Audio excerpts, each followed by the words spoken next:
coba ini udah viral di mana-mana. Katanya hari ini kita kedatangan si Boyke. Dokter Boyke? Iya, temen gua, bro. Iya. Tapi tetap aja teman-temannya kan dia Dokter Boyke. Dokter Boyke, hai. Kayak kita lagi nungguin dan Oh, ya sorry dong.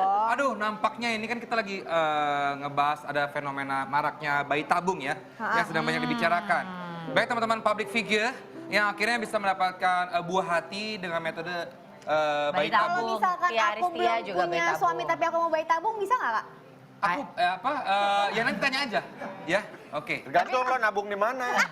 Waduh. Itu nabung, Tahu bayi saya sih di nabung. Indonesia belum boleh. Dokternya kayak tapi gitu. mana Emang ada dokternya yang boleh? kosong begini dokternya. Kalau di Indonesia nggak boleh. Perhatiin gua nggak sih lo? Halo dokter. Oke, Boyke, akhirnya datang Dokter Boyke. Yeay. Gembira nih gua. Waduh, udah lama juga ya. Mas Boy. Sini, Oke, duduk. mau nanya apa? Kita udah lama gak ketemu nih Om Iya Boy. dokter, Om Boy. Dokter, Oh boy. dokter Boy, ke. Jadi Gimana sih? Gimana sih ini? Duduk aja. Duduk aja kok bawa bantal, udah kayak mau ngajakin bobo. Waduh, dokter mau diajakin bobo. Takut banget. gimana kok Boy? Dokter, enak saya dulu. Dokter, ini kan lagi ngomongin soal bayi tabung dok ya. Sebetulnya dokter bisa cerita dulu nggak, bayi tabung itu sebetulnya apa sih dok? Ya, jadi bayi tabung itu adalah pertemuan antara sel telur dan sperma. Pembuahannya Ya. itu di dalam cawan Petri atau disebutnya tabung. Oke. Jadi bukan secara alami ketemu di saluran tuba, kemudian dia nidasinya di dalam rahim, tapi ditemukan dulu di dalam tabung, kemudian baru hasil pembuahannya itu ditempelkan di dalam rahim. Itu namanya bayi tabung. Oh jadi dipindahin lagi ke dalam rahim ya? Iya, disuntikan Tetap lagi. Hamil. Tetap Tetap hamil. bunting Ya, berarti? sehingga dia berkembangnya sih tetap di dalam rahim. Tapi pertemuannya Oh, pertemuannya itu ya? adalah di dalam tabung. Itu- Kenapa begitu? Karena kalau pertemuan secara alami tidak mungkin, misalnya Ya. kedua saluran telurnya tersumbat. Itu paling sering ya. Oke. Nah itu jumlah spermanya sangat sedikit sehingga tidak mungkin membuahi, sehingga kita pilih-pilih mana yang spermanya yang Terbaik. bagus, kita temukan dulu baru kita taruh di dalam rahim kembali. Tingkat keberhasilannya Nah berapa ini persen? ini Dok? yang selalu salah. Orang kadang-kadang pengennya instan. Ah udahlah kalau susah-susah banget bayi tabung aja. Padahal keberhasilannya itu sekitar 28%. Oke. Bukannya Ya, sudah 28 ke meningkat ya 30. sekarang? Sekarang Kalau katanya sampai kemarin, 30, 32. Tetapi rata-rata sih di seluruh dunia sekitar 30%-an. 30%. Berarti yang Bisa ya. berhasil tuh hebat banget ya. Maksudnya pasti seneng banget Itu orang yang berhasil. kok bisa ketemu di luar terus? Berarti apa? Gimana caranya dok? Jadi jadi begini. Oke. Sperma suami diambil. Caranya ngambilnya? Cara ngambilnya tentu saja bisa dengan masturbasi ataupun dengan diambil Lo langsung. ngapain nanyain gituan sih? Kan udah tahu. Bukan, Iya. ini biar jelas, biar Ya, jelas. biar jelas. Iya, Bagus bener kok. ya, Itu Dok, ya? pertanyaan ini pertanyaan ilmiah kok. Tuh, Nggak jangan apa-apa, anggap Vincent. macem-macem dong. Dok, ini maksudnya itu sendiri atau ditolongin dok? Enggak, itu Bisa ditolongin sama pasangannya, boleh kan? boleh kan? Iya, boleh. Boleh ditolongin Iya, sama pasangannya. ditolongin juga boleh, sendiri juga boleh, disuntik oleh dokternya, diambil langsung dari Disuntikin sama dokternya? Enggak, diambil dari situ. Sperma kalau jumlahnya sangat sedikit biasanya diambil. Diambil tuh gimana, Dok? Diambil Berarti nggak ada proses, masturbasi gitu? Nggak ada pakai proses masturbasi. Sorry dok, juga nggak apa-apa. maksudnya bisa diambil secara dari luar, maksudnya tanpa masturbasi. Caranya gimana? Disuntik? Dipilih Disedot, ya. disedot. Kemudian disedot, betul. Iya, Dengan disedot. jarum suntik itu bisa pada jumlah sperma yang sangat sedikit. Biasanya seperti itu. Oke, terus dok, habis Kemudian itu? yang kalau telurnya biasanya diambil dengan menggunakan USG, telur yang sudah matangnya itu kan sudah dirangsang tuh. Ada beberapa biji, kemudian diambil, disimpan dulu, kemudian ditemukan di dalam tabung. Seperti itu. Tadi yang ditanyain sempat kan kalau misalnya untuk proses bayi tabung kan emang dilakukannya di luar. Tapi kalau di Indonesia kan ada peraturan sendiri ya, memang nggak bisa dilakukan oleh orang yang belum menikah kan, betul kan? Nggak bisa memang. Emang di Dan luar kita negeri juga boleh? nggak bisa milih. Ada Kalau di di luar luar negeri negeri bisa boleh. kita milih sperma siapa. Misalnya kita pilih Iya, di seorang John Mayer. atlet. Aku minta John Mayer. Iya, Dia kan atau sumbang. misalnya pemain bola, misalnya C7, misalnya kan. Cristiano Ronaldo. Iya, kan banyak tuh. Dia bisa jual spermanya di sana. Enggak, Dok. Kemudian Dokter tahu dari mana Cristiano Ronaldo banyak? Enggak, maksudnya kalau mereka mau memilih, mereka tuh ada di ada bank orang. sperma. Kalau di Indonesia bank harus sperma, tetap ya. suami dan istri. Oke. Nah, yang juga sering salah adalah bahwa kalaupun mau bayi tabung, usahakan dulu sehatin dulu. Alami Misalnya dulu ada ya. virusnya diobatin dulu. Jangan langsung bayi tabung. Nanti ketika sudah disuntikan ke dalam rahim kembali, ya hasil pembuahannya itu tidak berkembang karena rahimnya sehat. sendiri tidak sehat. Ini nih pas gitu banget loh. sama jawabannya dokter. Berarti kapan waktu yang paling tepat untuk melakukan bayi tabung itu sendiri? Jadi pertama, ya lakukan check up dulu. Kenapa sih ini sampai nggak hamil-hamil? Nah, kalau pas ketahuan itu karena saluran telurnya, ya yang tersumbat dua-duanya, itu bisa dilihat dengan pemeriksaan HSG, hysterosalpingografi, dia jadi di foto. Kemudian yang kedua adalah kualitas spermanya, misalnya sangat sedikit sekali, ya, cuman ada beberapa ekor, kan harusnya sekitar 15 juta, 10 juta, nah itu cuman ada misalnya 200.000, nah itu kita pilih, kita ambil. Seperti itu. Nah, Ada teman saya tuh yang memang dia tuh apa ya jadi tapi keguguran. Jadi Nah. keguguran karena apa spermanya harus dipilih iya, katanya. harus dipilih. Terbaik. Kemudian mungkin kondisi kandungannya juga. Tapi sebelum itu, jangan langsung bayi tabung dulu. Pakai coba cara alami. Kadang-kadang kan insecure juga, dok, ada beberapa pasangan teman saya yang katanya, Udah, kok nggak usia dapat anak, malah jadi kerja, jadi pernikahannya. stres, malah jadinya susah ya dok ya? Nah, justru itu. Padahal kalau kadang-kadang yang saya temukan ya di klinik Pak Sutri itu kadang-kadang hanya keputihan saja.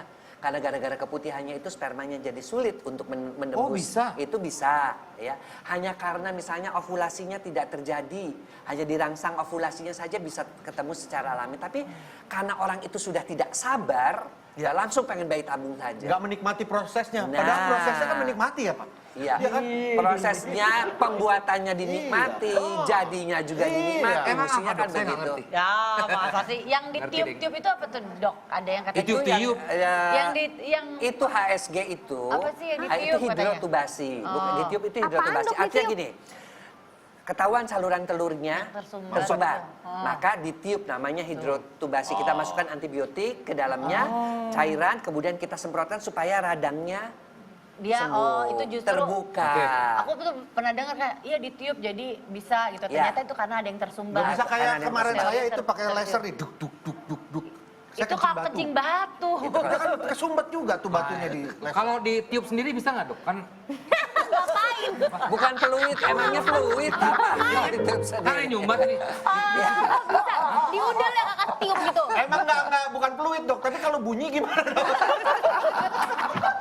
Dokter, jadi sebetulnya Nggak bener banget teman-teman gue. kalau pasangan dok itu kan menunggu kehamilan gitu ya. Ya. Menyikapinya gimana sih dok? Kan kadang-kadang kan ya itu Yang nunggunya itu pertama, dok. Oh, sama. Itu berapa lama, kehamilan Dok? itu dua-duanya kayak seorang atlet yang mau bertanding. Jadi si prianya harus berhenti merokok. Berat badannya mesti seimbang. Mesti banyak makan protein, Nah, ini. kurangi begadang, olahraga yang cukup. Wanitanya juga sama. Ya. Nah, setelah dua-duanya itu sehat baru kita tahu kapan masa suburnya, tentukan hari keberapa tuh masa suburnya. Kemudian juga saat masa subur itu melakukan hubungan seksual posisinya seperti apa. Ah, ini. Yang kita harus tahu juga rahimnya itu letaknya seperti apa, ke belakang atau ke depan. Itu pengaruh dok. Oh ya, Emang biasanya rahim normalnya letaknya gimana, normalnya itu letaknya adalah antofleksi ke depan. Kalau ada depan. beberapa 35% wanita Indonesia retrofleksi Kalau ke belakang. retrofleksi harus berhubungan intimnya Hah, maksudnya? Dog position. Ya. Kemudian setelah itu Paling juga enak, maksudnya paling cepat apa dok? Paling cepat. Apanya paling cepat? Untuk biar hamil cepat itu Paling cepat setelah kita tahu masa suburnya, lakukanlah pada hari ke-11 sampai hari Oke. ke-17 hubungan seksnya 2 hari sekali. biar nggak encer dok ya. Sorry ini bener kan ya? Bukan, artinya biar jadi memudahkan terjadi kehamilan. Karena kalau setiap hari juga sperma yang diproduksi itu masih muda, jadi melihat telur dia tidak mendatangi telur gitu loh. Jadi 2 hari itu waktu yang cukup untuk jadi ada 4 kali lah di masa subur itu, hari ke-11 sampai hari ke-17 pada siklus yang 28 hari, biasanya mudah terjadi kehamilan. Dan pada saat itu juga harus betul-betul fit, jangan lagi sakit. Iya, benar. Iya, Kualitas iya. sperma juga lagi bagus ya untuk Masa memperbaiki makan kerang ya, minum madu ya, banyak makan vitamin E, toge dan sebagainya. Itu adalah Toge. cara-cara yang alami. Enci mau nanya. Iya. Kenapa Soalnya Enci? Enci saya nanya? ada pertanyaan itu Aku udah tuh. mau gini-gini. Aku nanya satu boleh ya? Iya, silakan. Hati-hati live guys katanya gitu. Ini dokter, jadi ada teman aku, dia udah mencoba bayi tabung, udah sampai 6 kali tapi gagal terus, gugur terus, keguguran. Nah itu sebenarnya maksimal bisa mencoba bayi tabung tuh sampai berapa kali Tidak ada sih? batasnya. Oh aman berarti ya? Tetapi saya pernah beberapa juga yang mencoba bayi tabung, ya kemudian setelah dia capek mungkin dia akhirnya coba alami malah berhasil dengan cara Itu alami. udah takdir Tuhan juga ya dok? Selain takdir juga karena orang itu terburu-buru bayi tabung Buru-buru sebelum rahim dan kondisi rahimnya itu diperbaiki dulu. Yang sering dilupakan satu adalah infeksi. Toxoplasma, rubella, Oke, cytomegalovirus, herpes 1, herpes 2, dan chlamydia. Itu dulu diobatin supaya sarangnya dulu bagus. Ketika bayi tabung pun, maka bayi tabungnya pun akan berhasil. Gitu. Emang tidak ada batas, tapi biaya untuk bayi tabung tuh Cukup mahal. Dok, nanya, banget. soalnya. kalau ada tuh teman saya dia begadang, merokok juga, maksudnya segala macam kehidupan malam, tapi dia cepat-cepat aja itu kenapa dok? Ya itu takdir. Sama. Diam loh, gue nanya sama dokter. Begini juga, Betul, rezeki-rezeki ada ya. beberapa orang, kenapa sih pasien-pasien 75% yang sulit punya anak yang spermanya jelek adalah perokok. Yang 25% biarpun ngerokok, biarpun sampai bagaimana, tetap aja spermanya bagus. Itu berkaitan dengan faktor genetik juga. Oh, Jadi nggak bisa kita menyamaratakan. Iya, Tetapi dia kebetulan masuk yang 25%, bukan masuk yang 75%. Tapi sebagian besar orang yang merokok, orang yang begadang, orang yang minum minuman keras, pasti kualitas spermanya jelek. kurang baik dibanding. Oke dok, ini ada pertanyaan Ini ada dari dari Tonight Tonight Lovers Lovers. ya. Kita lihat pertanyaannya, iya dari Isnaida. Dengan tanya Dokter Boyke. Mau tanya dok, untuk pasangan yang on the way nikah itu sebaiknya On the way apa nikah. saja yang harus disiapkan selain cek kesehatan? Swab Nah test, ini sekarang penting swab nih, test. ini relate misalkan kayak aku gini kan aku belum nikah dok. Ah. Gimana? Emang kamu Pertama- on the way pernikah? Pertama, saya Kan setuju kita banget berdoa ya. aja. Setiap pasangan yang mau nikah melakukan premarital check up. Ya, artinya apa? Diperiksa suaminya, diperiksa juga calon suami dan istrinya. Bukan apa-apa, karena ketika diketahui misalnya di situ ada infeksi tokso, di situ ada penyakit kelamin, kan kita nggak tahu juga laki-lakinya tuh dulunya baik hati atau gimana, kan juga kita nggak tahu kehidupan seperti apa. Nah, kalau dengan cek seperti itu kan kondisinya kita ketahuan. Nah, sambil menunggu pernikahan diobati. Satu. Kedua, kita tanya, mau hamil atau enggak? Mau cepat hamil? Oh mau cepat. Oke, nggak usah KB dulu. Oh mau setahun dulu. Setahun dulu pakai KB, tapi KB yang tidak mengganggu kesuburan. Misalnya pakai cara yang mudah, kondom. Atau pakai cara yang mudah adalah pil yang langsung diberhentikan, biasanya juga bisa terjadi kehamilan. Jadi kita tanya betul-betul rencananya seperti apa. Mau punya anak berapa? Jaraknya berapa antara anak ini dengan anak ini? Anak ke satu dengan anak keduanya. Nah itu semua diprogram supaya apa? Hidupnya itu juga terencana gitu loh. Kapan mulai ke dokter kalau sudah tidak hamil-hamil? 1 tahun. Tapi kalau saya usia wanitanya di atas 30, saya minta 6 bulan sudah ke dokter untuk dilakukan check up. Kalau sampai tidak melakukan premarital check up. Wah. Oke dokter, Penting ya. ini banyak sekali masukan apa? Iya, Ilmu ilmu ya. masukan benar. Thank you dokter Boyko, selalu menginspirasi, Terima kasih, selalu dokter. menjawab Sama-sama. pertanyaan dari Tonight Lovers dan kita semua di sini. Ya, ya. Termasuk Udah lama banget soalnya terutama nggak ketemu saya. sama dokter Boyke. Emang kamu masih butuh, oh ya tetap Dokter, ya. nanti kita ngobrol lagi di belajar. belakang ya. Saya masih banyak pertanyaan dok. Thank you Dokter Boyke. Thank you, dokter. Sama-sama. Di sini kita kembali lagi bersama Ray dan juga Dinda. Tetap di Tonight Show.